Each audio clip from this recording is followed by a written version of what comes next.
Hello, my name is Missy Bolden with Stride Career Prep, a K-12 powered program, and you are watching On Location.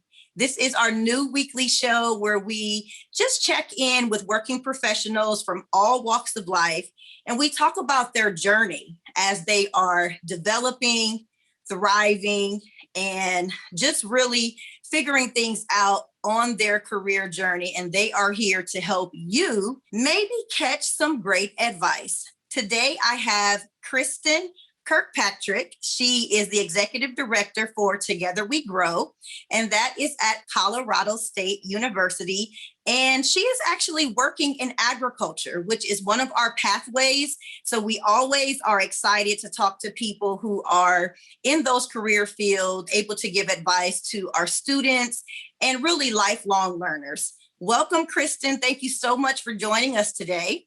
Missy, thanks for having me. So I do want to get right into it because I feel like, when we can start from the beginning, it'll really help people as they are thinking about their own journey. So when did you know you wanted to pursue a career in agriculture?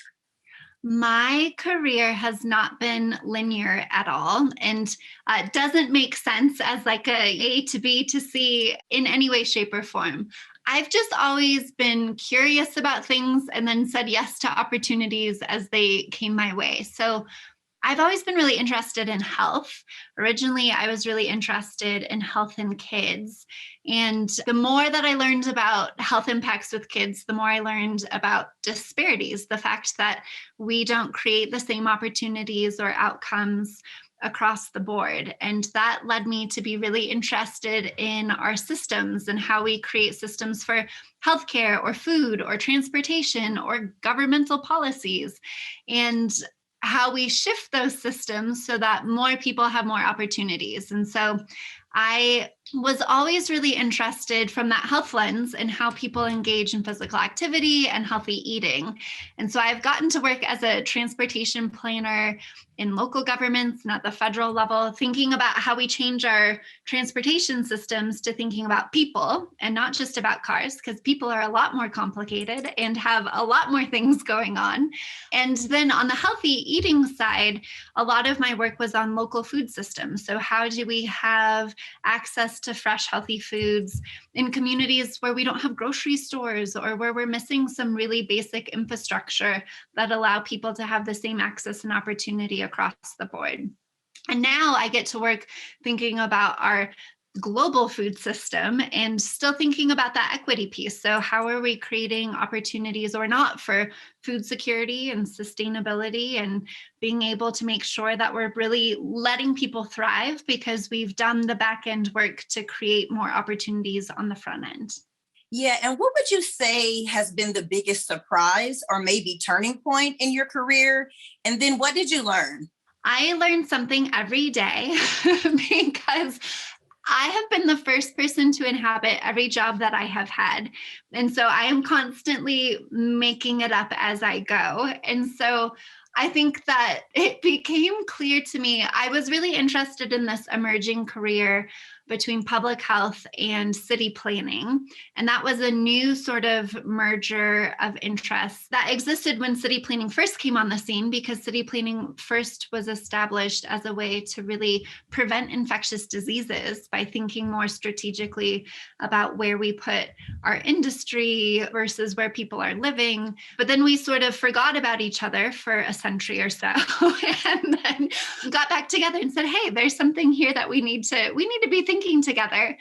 And so when I first graduated, that was just really starting to happen again, where we were bringing those two fields together. And because of that, every job that I had was, a new grant that got funded or a new position created. And so what I have learned and keep learning is that it's really important, one, to feel okay in the gray and the discomfort, that you don't always have the answers, and that you have access to a lot of incredible people who can be thought partners. So I think my advice sort of distills down into say yes and figure it out. I really believe everything is figure outable. You won't get it right the first time. So you have to have the humility to say, okay, that did not work the way we thought it would. How do we tweak it? Or how do we scrap it and start over? And then also to really rely on your network, both of the people who you need to partner with so that you are thinking critically about the work you're engaging in. And also always having mentors to say, oh my gosh, I am struggling with this. I need fresh eyes to help me think through this differently. And so I think those are probably the three things that I've always really relied on. So what would you say to anyone who wants to pursue a career in agriculture, especially thinking about your journey and what you're doing now? Even if they don't want to pursue a career in agriculture, they're just on that journey of being a lifelong learner, advice that you would give?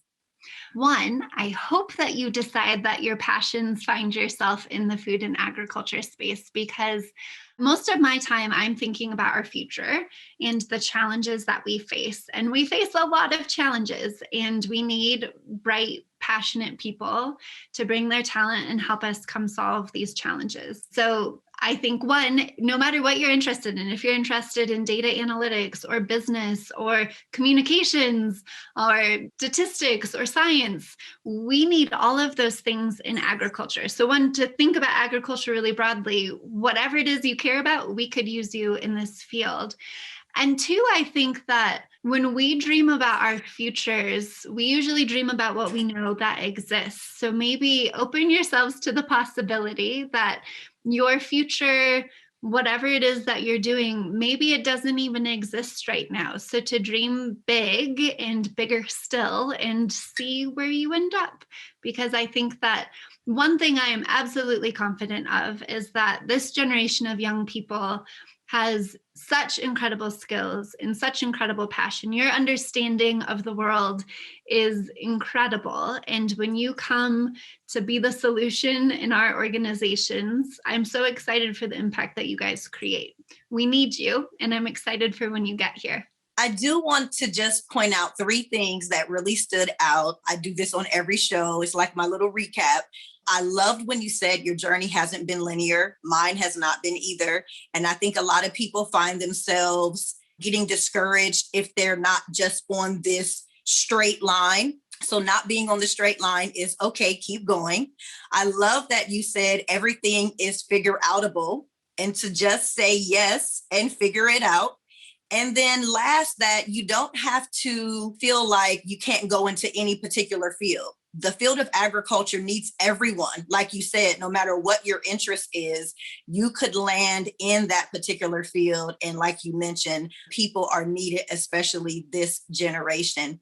Thank you so much for your time. Kristin Kirkpatrick, doing excellent work at Colorado State University with Together We Grow.